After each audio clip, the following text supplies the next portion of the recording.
Hi there, so this is the logo I'm gonna create today. Actually, I'll be recreating this because the first time I designed this when I was around 12 or 13 maybe. Yeah, a long time ago. But the fun fact is, I used Adobe After Effects to create the very first logo of my life. Cause back then it was the only software I could operate. Okay, never mind. Now let's dive into it.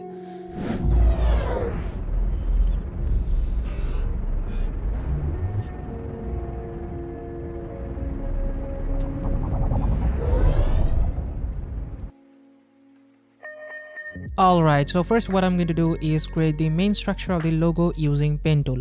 I don't even have to explain this since this is a rudimentary tool. Almost every Adobe software has this, except Audacity maybe. But keep in mind in this case, Snap to Grid feature was quite handy. And it's also a good idea to turn on Smart Guide. After drawing one side, I could just use a Reflect tool, but I don't know why I did it manually. And for these two vertical lines, I tilted them 33 degrees. Okay, another thing, while rotating this, I just make sure that the anchor point is at the center of the entire logo. Next, for those curved parts, I need golden ratio circles, and if you don't know how to create them, then this is it. First create a square, then draw a perfect circle in it by pressing and holding Alt and Shift. Group this together. Next, select the shape and drag. As we drag, we are holding Alt and the Shift key. Next, scale up the third square. Then repeat this until it satisfies you. You can keep doing this like for forever, but this is enough for me. However, the principle is same. There you go, those are my golden ratio circles. Although I don't need all of them, but let's just keep them for a while. Next step is all about drag and place. Here I'm using the big circle. Good to mention, in this particular case, a Snap to Grid feature wasn't so helpful. After placing one circle, you can copy and paste it in place so that you can transfer the circle to another position by pressing keyboard keys. This is how it will be more accurate. And after placing all the circles on one side, you can use Reflect tool, obviously, to reflect them horizontally. Place it to other side. By the way, don't forget to group them because later you're gonna need this. This time you have to make a copy of it and you can transfer it by just pressing left arrow key. Okay, this is the main structure, but later I realized that this is not the right way to design this logo because it's a quite tedious process. Bottom line is we can do it more easily and quickly. So in my third attempt, what I did was create the smallest common structure of the logo and then place those golden ratio circles, but this time I took more time to place them since I only had to do it once. Okay, another important thing you need to keep in mind, and that is you have to make sure those lines intersect each other, otherwise later Shape Builder tool won't work. Here I'm using the second circle to create the shell of the logo. The rest is exactly the same, just drag and set them in their respective places.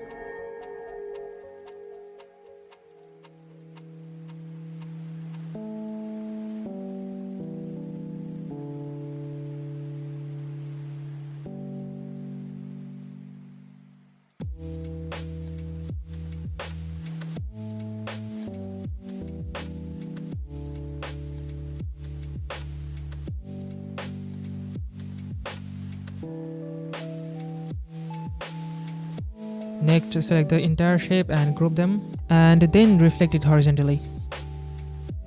Move it over here. In this way, I didn't have to place those circles manually every time. Most importantly, it's more accurate and not so tedious. And then obviously I used Shape Builder tool. But I already made a copy of this in case I mess it up. It's always a good practice to have a backup. Besides, I can use it later to do other experiments with it. There you go, one side is complete, now we have to reflect it. For that, select them together and use the Reflect tool to reflect the shape vertically.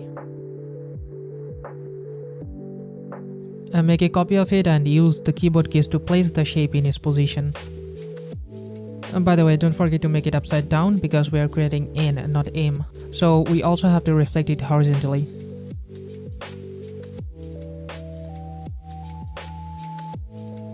As usual, I created the horizontal lines and tilted them 33 degrees. Then I came to know about the fact that if you subtract 33 from 90, you get 57. So next I rotated the entire logo 57 degrees, because I had to align those join bars horizontally. The reason behind this is I can set those circles accurately and easily in this way.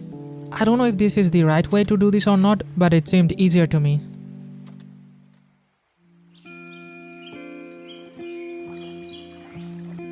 Then select them all and group them together. Rotate it again, but this time negative 57 degrees.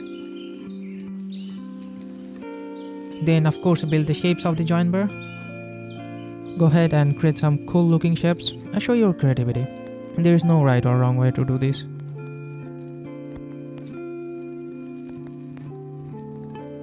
I know it's too basic, but this time I deleted some unnecessary parts here and there by using direct selection tool just to be clean and organized.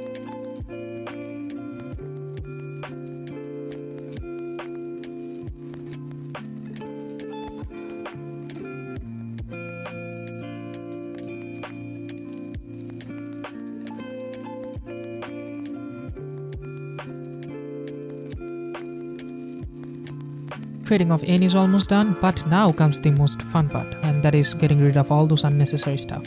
I don't know why, but this is satisfying for me.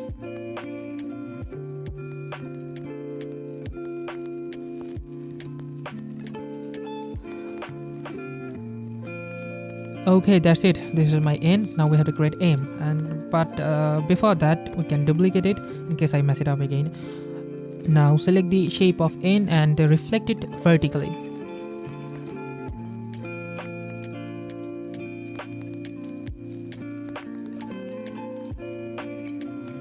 Bam, this is our M.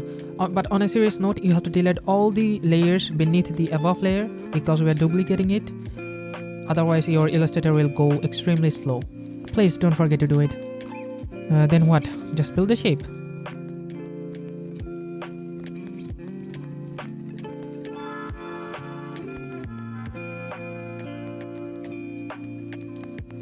I guess we're done with Illustrator. Now let's get into Photoshop.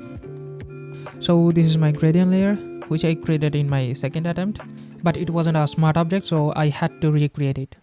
In case if you're wondering, here I exported all the layers separately from Illustrator to Photoshop, a PSD file. You can go ahead and check out some other tutorials in this regard. I guess at this point, this tutorial is not so beginner friendly. Next, I placed it above the layer. Then I created an inverted mask of this layer by pressing and holding Alt key and clicking on the mask icon. Okay, now make a selection of the layer. If you don't know how to do it, press and hold Ctrl key and click on the layer icon. Then select a soft brush tool, then brush from the outside of the selection. Okay, remember you have to select the mask first and then brush it gently. Oh, another thing I forgot to mention, you also have to make sure that the foreground color is white, because here we are removing the mask, and when we have to hide something using the mask, we use the black foreground color, if that makes sense. And for the inside layers, I did the same thing, but this time I duplicate the gradient layer and flipped it vertically. The rest is the same.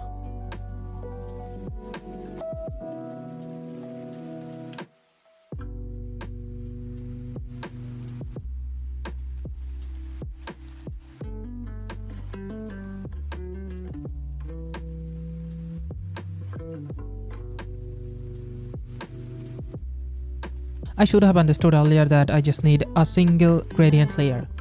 So next what I did was just duplicate the ends gradient layers, merged them together and converted it to a smart object. Then used it as M's gradient layer.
Now is the time to design the text of my beautiful and unique name, Nabil Mustofa.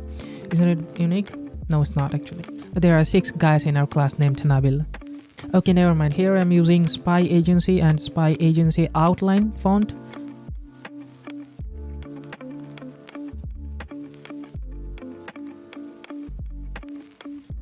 Later I did a lot of experiments, but ended up with nothing. Here I created the outline of the text and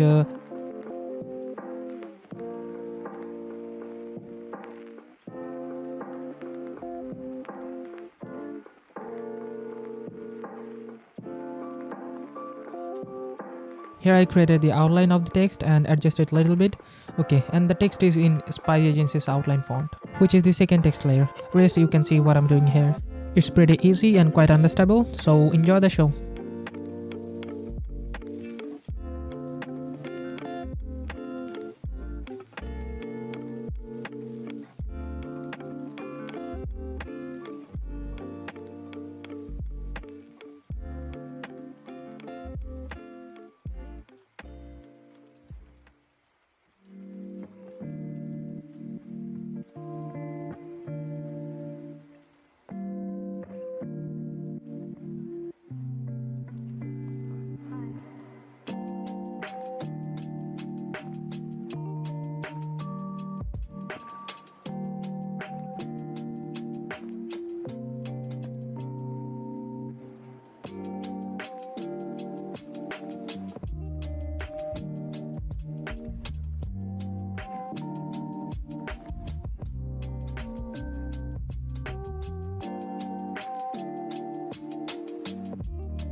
Okay, now it's time to create this triangle looking shape, so I created a triangle first. Then I followed the same procedure.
For the single bar, I didn't have to do much. I just took the same old shape and split it. I don't know what to call this shape, so I'm calling it a bar.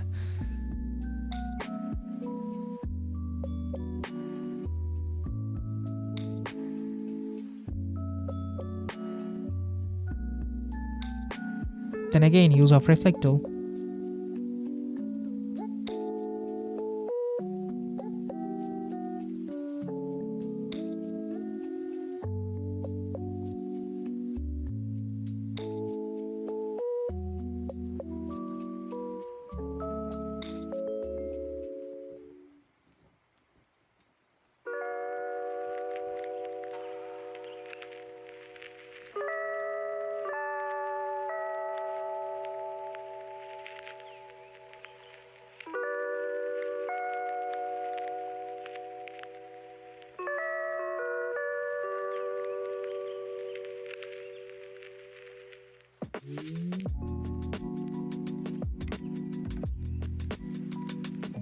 There we go, this is my new logo, which is in just below 12K resolution. I know it's a huge image, but there is a purpose behind it. Since later I had to create this intro where it zoom out and zoom in, it would not look good if the logo wasn't in such high resolution.